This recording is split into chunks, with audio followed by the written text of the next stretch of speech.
At IDS, we offer lots of supporting accessories to ensure your vision project is a success. One of the most important components in a vision system is the lens, and we have a large range of optics available to support our even larger range of cameras. In this video, we will look at the lenses available from IDS, and with the help of our extremely useful Lens Finder tool, see how to choose the right lens for your application, and also understand which parameters are used by the Lens Finder tool, and some additional parameters we might consider. We will concentrate on the C-mount optics from IDS and keep the technical concepts relatively light. Optics is a big topic that could fill many hours. So in this session, we will keep the information high level, but enough to cover a large proportion of optical requirements. In the IDS lens portfolio, but for a few exceptions, we offer 3 lens families. These are the 12M series, which are 12 megapixel lenses supporting pixel sizes down to 2.2 microns and sensor formats up to 2/3 inch, whilst offering focal lengths from 6mm up to 75mm.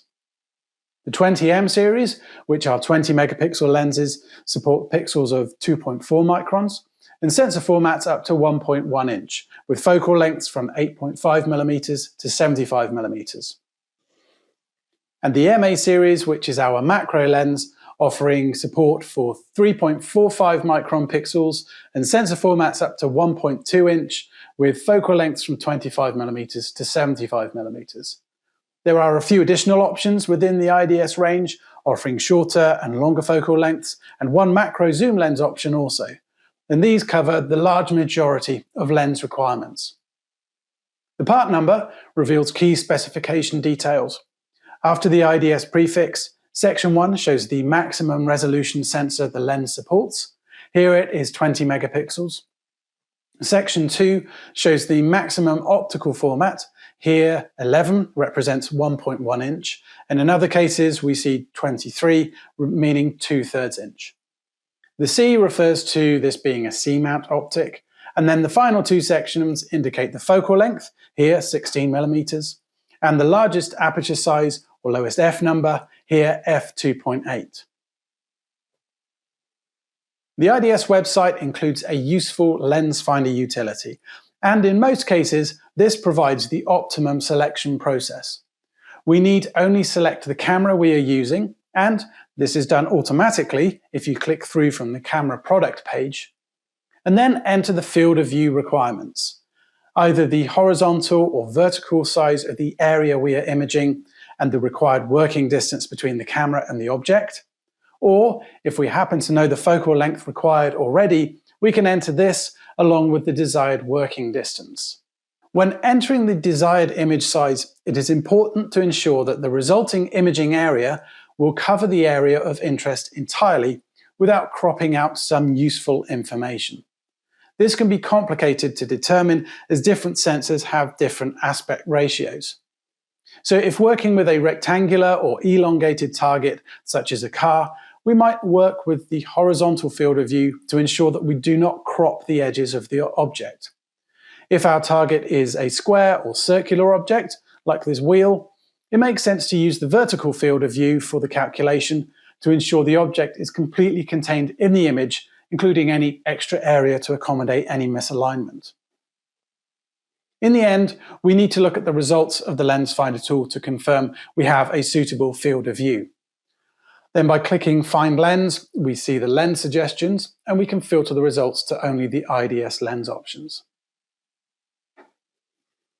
As lenses tend to come in specific focal lengths, it's common that the optimum focal length doesn't actually exist. In this example, we can see the ideal focal length is 9mm. Either side of this calculated focal length, most lens ranges offer either 8mm or 12mm, and therefore the results report for each of the closest focal lengths, the achievable field of view for the requested working distance, and the required working distance to achieve the requested field of view.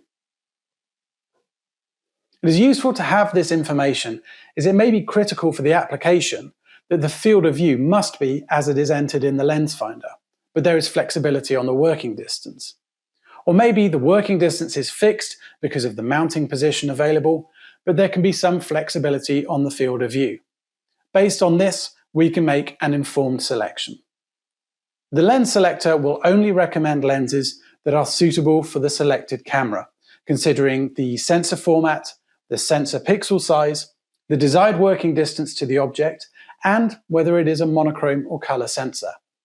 Let's look at why these parameters are important.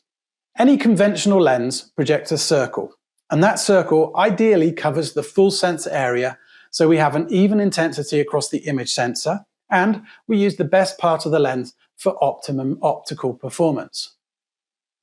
If the optical format of the lens is smaller than the sensor optical format, this can have negative impacts on the resulting image, namely lower resolving power or poor focus at the edges of the image, distortion, and vignetting.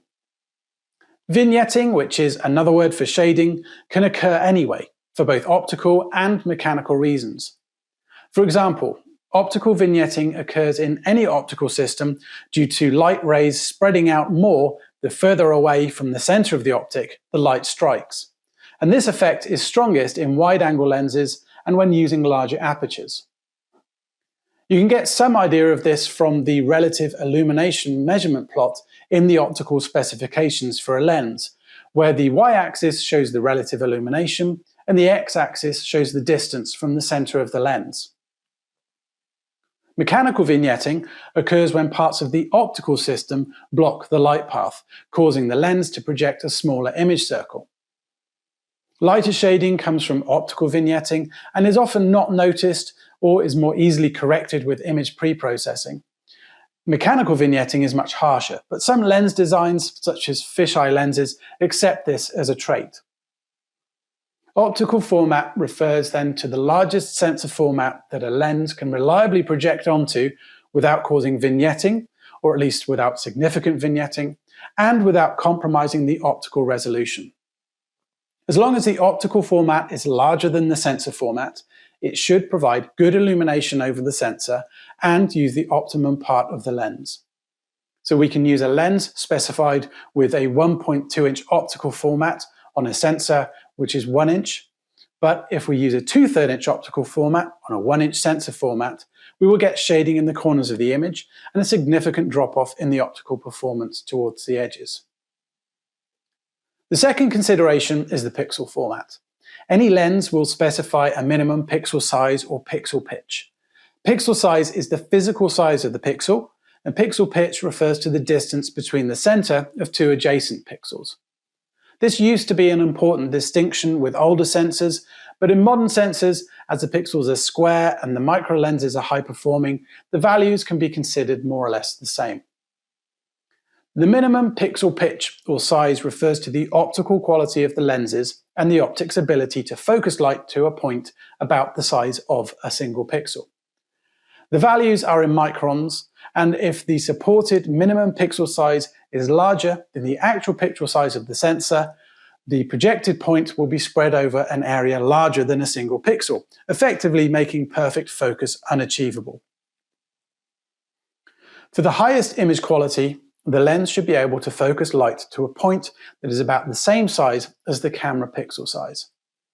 We can see the effect here where a suboptimal lens on the right and an ideal lens on the left is used for the same image. We achieve sharp images with the optimum lens on the left-hand side, and with the wrong specification lens, we cannot achieve the same level of sharpness. We might also consider if the sensor is monochrome or color. For a monochrome sensor, we could be using each pixel individually. For example, if we are looking at particle counting and the particles can be as small as a single pixel in the image, we need to be able to distinguish these to a pixel level. Or if we're reading a 1D barcode where the resolution is low, we need to maximize the contrast between the bars. So in both cases, we would be looking to optimize the contrast. Therefore, the supported pixel size of the optic is important for monochrome sensors. With a color sensor that is based on a Bayer pattern, which all color IDS cameras are, the requirements can, in some cases, be less strict, but generally, we should still aim to match the lens pixel size to the sensor pixel size. The exception is that many applications requiring a color camera do not measure down to a pixel level, so some resolution loss is tolerable. It may be an application that is performing color analysis or detection of larger features with color details, or it could be a task that is still monitored by a human operative on a screen. In these cases, we can compromise on the minimum supported pixel size to some extent. Because of the tolerance to some resolution loss, if there are budgetary reasons to go for a lower cost lens on a high resolution color sensor, there is some flexibility then. But with the IDS lens range, as the 12 megapixel lenses are such a good price, budgetary reasons should not affect the lens selection. That said, when using the IDS lens selector, you will find that it recommends a 12 megapixel lens for a 20 megapixel sensor when working with a color sensor, but for the equivalent monochrome sensor, only the lenses with a recommended megapixel resolution of 20 megapixels or greater are suggested.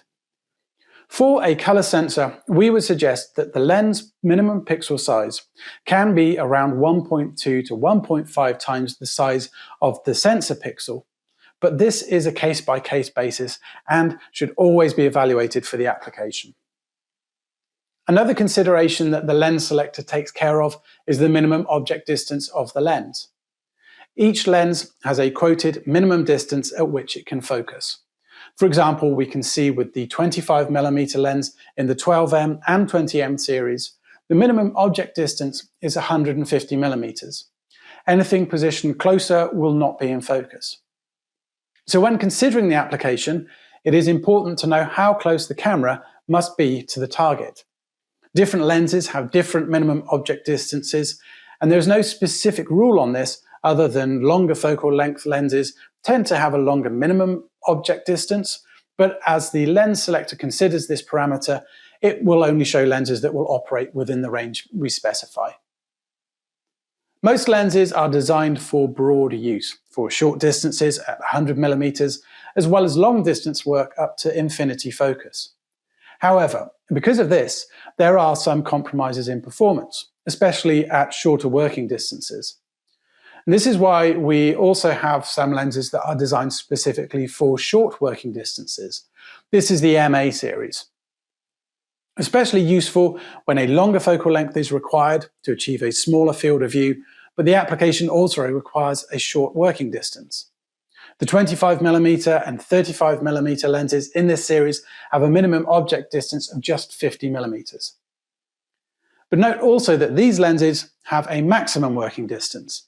So if you have a moderately long working distance, say above 200mm, they may not show up in the lens search.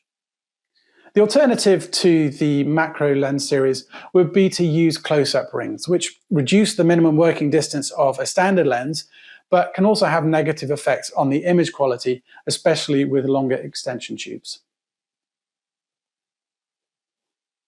Most lenses have a variable aperture. This allows us to vary the amount of light passing through the lens, and for lens selection purposes, the main reason to consider the aperture is with applications in low light, as we might want to maximize the amount of light the lens transmits. In this case, we are looking for the widest aperture or lowest f number. When we look at the specification of the lens, the f number is quoted, and actually across all lenses in the IDS range, the lowest f number is f2.8. So the selection process is easy. And keep in mind that working with the widest aperture compromises the optical performance of the lens, introducing more distortions and reducing the depth of focus. So in most applications, the optimum f number is probably f4 or f8. If the application is lacking light, it is better to compensate for this with brighter illumination rather than a lens with a lower f number. These are the basic parameters that should be considered when specifying a lens, and generally the lens selector will take care of this. If we are still faced with multiple options, there are a few additional parameters we might consider to find the ideal lens. Size. If the application has limited space, we can choose the lens with the shortest length or perhaps narrowest diameter. A common requirement in things like compact lab systems or retrofitting cameras to an existing system. All of the dimensions are available for each camera as well as CAD data. Weight. If the application has a limited payload, perhaps for a UAV application, we can choose the lens with the lowest weight. Or in more rare cases, maybe you have a specific filter that you want to put on the lens, and we can look for a lens with a corresponding filter thread that matches. In all of these cases, we can turn to the camera datasheet. There's no specific rule as to whether a lens will be smaller or larger, lighter or heavier, or offer specific filter threads. We just need to check this in each case. And of course, another key selection criteria might be price. If the application is largely price-driven, and knowing that the IDS lenses offer great performance and attractive pricing, we could choose the lowest cost option without compromising performance. As we are looking at the datasheet, now would be a good opportunity to see what other information is there. We can see the model, article number, resolution, quoted as minimum pixel size, which is actually more appropriate for lens selection than knowing the supported megapixel count, and the mount type. Next, we have the supported sensor format. Here we also see the maximum diameter, which relates back to the projected image circle. The diagonal dimension of the sensor needs to fit within the diameter reported here. Under this, we can see the focal length and the method to adjust the focus and aperture. In all but a few cases, these are manual. It is only with liquid lenses and other optics in IDS cameras like the XC and the XS that support autofocus or active focus control, and in these cases, the aperture is fixed. We saw earlier where the aperture size or f number is important. The spec sheet shows the minimum and maximum aperture. So in applications where there is an extremely large amount of light and the exposure time is at a minimum, we can close the aperture right down to avoid image saturation. And with the IDS lenses, the smallest aperture is f16. If a system is specified for a particular angle of view rather than a field of view or specific focal length, on the datasheet we can see the angle of view quoted for different sensor sizes, knowing that we can use larger format lenses on smaller sensors. For each, we see the horizontal, vertical, and diagonal angles of view. This is something that can be calculated also, but it's much easier to find this on the datasheet. And just note that the smaller the sensor size, the narrower the angle of view for a given focal length lens. For some applications, the distortion of a lens is important. On the datasheet, we quote a percentage distortion for a given working distance. This refers to a percentage error. So if we image regularly spaced lines or points, the plot shows the distortion as we move away from the center of the lens. For minimal distortion, we want to see a low number here. The example here is less than 1.14% at 200 millimeters working distance and less than 0.57% at 500 millimeters working distance, which we would not really be able to pick up visually. However, if performing accurate measurements, we might start to see varying results depending on where in the image the measurements are made. For wider angle optics or shorter focal lengths, we will most likely see higher levels of distortion as the light comes in from more oblique angles and the optics have to do more work to focus the light onto the sensor. But this is not a strict rule, as it depends on how the optics are constructed. When we get to longer focal lengths, such as 50, 75 or 100 millimeters, the light coming into the lens is close to perpendicular to the sensor, and the light rays are more or less parallel, so there's less work for the optics to direct the light onto the sensor, producing lower distortion. Back focal length refers to the distance between the last lens element and the sensor. Mainly this is interesting to ensure that there is enough clearance for the lens to fit within the C-mount without making contact with either the lens mount or any mounted filters between the lens and the sensor. The last parameter is the operating temperature range. IDS C-mount lenses are electrically passive, so we don't have to worry about components being damaged by extreme temperatures. But depending on the materials used in the lens, thermal expansion may cause misalignment of lens elements and therefore affect focus and any resulting measurements. In most cases, the camera that the lens is connected to would dictate the operating temperature. If more optical performance information is required, each IDS lens has an optical specification datasheet. You can find this in the download section of our website, linked through from the product page for the lens. Here you can see the modular transfer function, or MTF performance, for specific working distances and resolutions expressed as line pairs per millimetre, and shows how well contrast is preserved at different levels of detail. We also have the distortion and vignetting plots, which we have already talked about, and we can see the transmission versus wavelength, which shows the peak transmission wavelength for a lens. The final information describes the geometry of the lens, which isn't often required, but could be useful in some optical configurations.